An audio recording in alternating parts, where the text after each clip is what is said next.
Today would have been my mom's 70th birthday had she not passed away from non-Hodgkin lymphoma on January 23, 2016. My family opted to wait 5 days to have her cremated on the 28th for symbolic reasons. We thought that her physical body being turned to ashes exactly 60 years after she entered this world was really poetic. In the days between her passing and her cremation, I shed a lot of tears. Sometimes my breakdowns would occur because of a realization or a memory. Other times they would happen seemingly out of nowhere. So I fully expected to be in absolute shambles when I saw my mom's body for the final time before her cremation.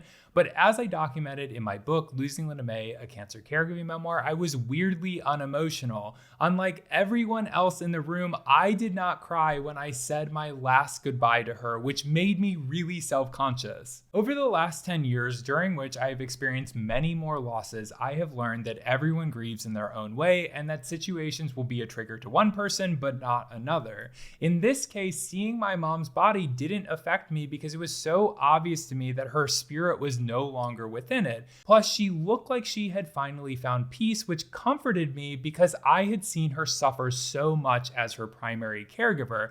Everyone else in my family, though, clearly felt differently. I obviously didn't pass judgment on them because they were expressing their emotions, but I worried that they were questioning why I wasn't crying. I didn't want them to think that I didn't care or that I had already moved on after my mom's death, which is the last thing that I should have been concerned about at that moment. But these fears are common. At some point in everyone's life, they will fear that they're not grieving the right way. But know that however you grieve is valid. Don't judge yourself for not processing things in the same manner as your loved ones, and don't judge others for how their grief is manifesting. If everyone went through life with that mutual respect, the world would be a much better place, and people wouldn't have to jump through so many extra hoops to find peace after loss.